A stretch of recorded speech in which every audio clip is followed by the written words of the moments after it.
दोस्तों, आप सभी का हमारे YouTube चैनल पे एक बार फिर से स्वागत है। आज हम इस वीडियो में बात करेंगे प्राइवेट ITI में एडमिशन लेने के फ़ायदे क्या क्या होते हैं, उसके बारे में हम बात करेंगे। सबसे बड़ा फ़ायदा जो होता है साथियों, वो क्या है, 10 फ़ायदे के बारे में बात करेंगे। सबसे बड़ा फ़ायदा जो है वो है कि कम परसेंटेज में आपका सबसे अच्छे ट्रेड में एडमिशन हो जाता है। वहीं जहाँ गवर्नमेंट ITI में एडमिशन लेने के लिए आपको 90% चाहिए होते हैं कम से कम, वहीं पे प्राइवेट ITI में अगर आप हाई स्कूल पास हैं या 33% है, फिर भी आपको अच्छी ट्रेड में एडमिशन मिल जाएगा।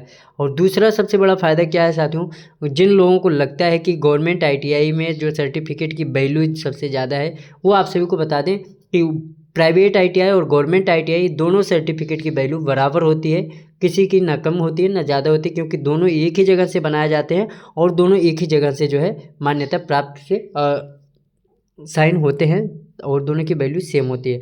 अब तीसरा बात करते हैं साथियों एडमिशन लेने के लिए। देखिए, एडमिशन लेने के लिए गवर्नमेंट ITI और प्राइवेट ITI दोनों में एडमिशन लेने के लिए आपको एक फॉर्म निकलेगा। आपको सबसे पहले फॉर्म को भरना होगा, उसके बाद ही आपका एडमिशन होगा, चाहे गवर्नमेंट ITI हो चाहे प्राइवेट ITI हो। और बहुत ही जल्द ये अगले महीने में वो फॉर्म जो है लास्ट तक आ जाएगा। तो अगला बात करते हैं साथियों अटेंडेंस को लेके। अगर आपका गवर्नमेंट ITI में अटेंडेंस बहुत कम है, अगर आपका गवर्नमेंट ITI में एडमिशन ये समझ लो 90% से कम है, तो आप परीक्षा में नहीं बैठ पाएंगे। वहीं पे साथियों प्राइवेट ITI में बहुत सी प्राइवेट ITI में बच्चे ऐसे करते हैं, एडमिशन लेके बच्चे कमाने चले जाते हैं। बाकी का जो काम है वो उनके प्राइवेट ITI के जो टीचर है वो देख लेते हैं, वो जो है फर्जी अटेंडेंस बनाकर भेज भी देते हैं। हालांकि ऐसा गलत है। तो मतलब आप ये भी समझ सकते हैं प्राइवेट ITI में बच्चे कमा कर के जो है एडमिशन चलता रहता है और बच्चे कमा कर भी पढ़ाई अपना कर सकते हैं। उसके बाद अगली बात करें अगर साथियों हम ट्रेड की, तो सबसे अच्छी ट्रेड के लिए अगर आपका बहुत कम परसेंटेज है तो आप प्राइवेट ITI को जो है सिलेक्ट कर सकते हैं।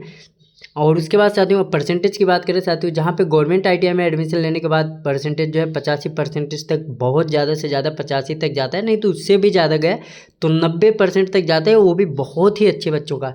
जबकि प्राइवेट ITI में एडमिशन लेने के बाद साथियों जो मिनिमम परसेंट पासिंग मार्किंग होती है वो लगभग 85%, बहुत ही मतलब जो बच्चा कभी कॉलेज भी नहीं गया उसको भी मिल जाती है, क्योंकि सेशनल का जो नंबर है वो कॉलेज की तरफ से दबा के दिया जाता है। वहीं पे साथियों प्राइवेट ITI में जो है 95% तक बच्चों का नंबर जो है चला जाता है बहुत ही ईजी से। अगर आपको ज़्यादा नंबर चाहिए तब भी आप प्राइवेट ITI से एडमिशन ले सकते हैं। अब बात करते हैं आप सभी के प्राइवेट ITI में। तो प्राइवेट ITI में जो फीस लगती है 2 साल की, वो लगती है 20,000 से लेकर 40,000 के बीच में। अलग अलग ITI में अलग अलग लगती है। इसमें एक फ़ायदा ये होता है, इस फीस को आप किस्तों में दे सकते हैं। जैसे एडमिशन के समय आपने 5,000 दे दिया या 2,000 दे दिया, बाद में फिर 2 महीने में दे दिया, 3 महीने में दे दिया, ऐसे करके आप जो है स्कॉलरशिप परीक्षा मतलब अपनी जो फीस है वो दे सकते हैं। स्कॉलरशिप भी लगभग साथियों 20,000 से लेकर 40,000 के बीच में आ जाती है।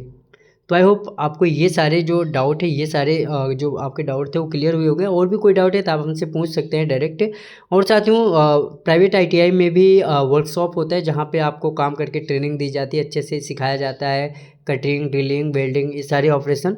तो वहाँ पे अगर आप एडमिशन लेते हैं प्राइवेट ITI में तो बहुत ही अच्छा है। आपको जो जॉब है वो जॉब का कैंपस है वो मिल जाएगी। बहुत सारे प्राइवेट ITI अभी जो है कंपनियों को बुलाती है, वहाँ पे बच्चों को भेजती हैं, और बहुत सारे बच्चों को वैसे ही ITI लेवल की वैकेंसी जो है सभी कंपनियों में आती रहती है। तो ITI करने के बाद भी चाहे गवर्नमेंट ITI या प्राइवेट, दोनों से बच्चे वहाँ पे जाके सिलेक्शन ले सकते हैं। और गवर्नमेंट कोई आपके वैकेंसी आती है तो गवर्नमेंट में भी ये जो वो है वो सेम ही रहता है। प्राइवेट की वैल्यू प्राइवेट और गवर्नमेंट ITI में जो मार्कशीट या सर्टिफिकेट उसकी वैल्यू सेम रहती है, ना कम ना ज़्यादा होता है।